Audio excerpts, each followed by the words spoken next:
Dear student, welcome to my YouTube channel. আজি তোমালোকৰ social সায়েন্সৰ পৰীক্ষা আছে আৰু এই পৰীক্ষাক লৈ ইতিমধ্যে আসাম স্টেট স্কুল এডুকেশ্যন বোৰ্ডে এটা আৰ্জেন্ট নিউজ প্ৰভাইড কৰিছে প্ৰতিগৰাকী ষ্টুডেণ্টে এই নিউজটো জানিব লাগিব নহলে কিন্তু তোমালোকে বিপদত পৰিবা এই ভিডিওটো তোমালোকৰ বন্ধুবৰ্গলৈ শেয়াৰ কৰি দিবা যাতে সকলোৱে এই বিষয়ে জানিব পাৰে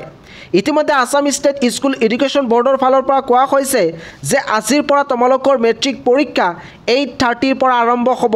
আগতে তোমালোকৰ মেট্ৰিক পৰীক্ষা 9 পৰা আৰম্ভ হৈছিল কিন্তু আজিৰ পৰা 8:30 আৰম্ভ হ'ব ইয়াতে এক নম্বৰত কৈছে যে প্ৰতিগৰাকী ষ্টুডেণ্টে নিজৰ সিটত 8:30 বহিব লাগিব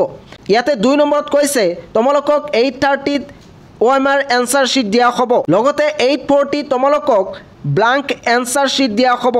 ইয়াতে 3 নম্বৰত কৈছে তোমালোকক 8:40 প্ৰশ্ন কাকত দিয়া হ'ব আগতে তোমালোকৰ মেট্ৰিক পৰীক্ষা 9টা বজাত আৰম্ভ হৈছিল কিন্তু আজিৰ পৰা তোমালোকৰ পৰীক্ষা 8:30 পৰা আৰম্ভ হ'ব গতিকে আজিৰ পৰা তোমালোকে পৰীক্ষাত আগতীয়াকৈ যাব লাগিব এই প্ৰসিডিউৰ আফটাৰনুন শিফটতো একে হ'ব আফটাৰনুন শিফটত তোমালোকে আধা ঘণ্টা মান আগত এক্সাম হলত যাব লাগিব